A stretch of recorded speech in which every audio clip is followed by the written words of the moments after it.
Good day and welcome to News Update on Television Nigerian. I am Ade Dela. President Muhammadu Buhari has reiterated his administration's commitment to advance the cause for women's development as a credible force in strengthening Nigeria's democracy. The president made this known while officially inaugurating Nigeria's new decade 2020 to 2030 of Africans' financial and economic inclusion, where he was represented by Malam Muhammad Bello, the Minister of the Federal Republic Territory (FCT). Buhari stated that Nigeria has taken the lead to inaugurate the domestication of women's decade 2020 to 2030 as a practical demonstration of its commitment to the implementation of regional and international obligations towards the advancement of women, and promised to tackle poverty, sustain agriculture, promote inclusion of women in the democratic agenda.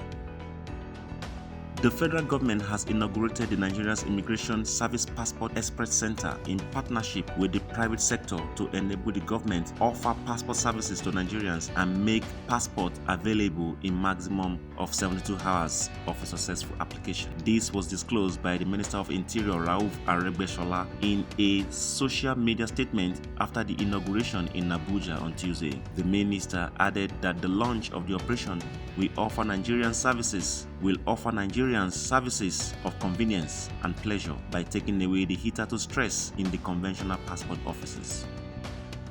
The trial of Sheikh Ibrahim El-Zakzaky, the embattled leader of the Islamic Movement of Nigeria (IMN), and his wife Zinat resumed today at the Kaduna State High Court in the state capital. El-Zakzaky and his wife are standing trial on an 8-count charge bordering on alleged culpable homicide, unlawful assembly, and disruption of the public peace, among others. Among the witnesses include 2 army officers, a retired director of state security service, police officers, and a medical doctor who testified. Before adjourning the case during the last sitting on March 8, the court admitted several items in evidence, including video recordings, Dane guns, and SIM cards.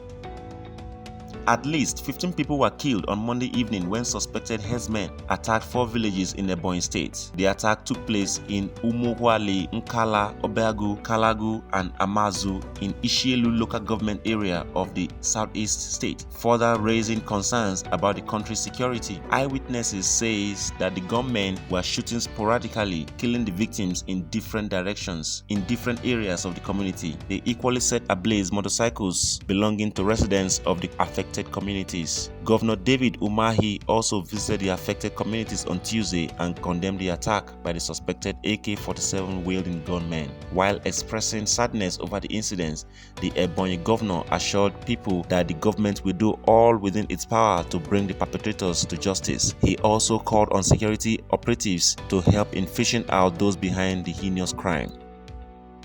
The International Criminal Court will rule on Wednesday whether to uphold the acquittal of Ivory Coast's former president Laurent Gbagbo, the first head of state to stand trial at the tribunal. Gbagbo, 75, and his former youth leader Charles Ble Goude were cleared of crimes against humanity in 2019 over a wave of post-election violence in the West African nation more than a decade ago. The prosecution has appealed against the acquittal and wants a retrial over the bloodshed when more than 3,000 people were killed after Gbagbo disputed the results of the 2010 vote. Gbagbo refused to hand over power to Alassane Ouattara, the current president, but French troops eventually intervened and Ouattara's loyalists drove Gbagbo from his bunk. Gbagbo has been living in Brussels pending Wednesday's decision but plans to go home if it goes his way. Gbagbo has been living in Brussels pending Wednesday's decision but plans to go home if the ruling goes his way. That's all we have for you on Television Nigeria. Thanks for watching. I am Ade Dela.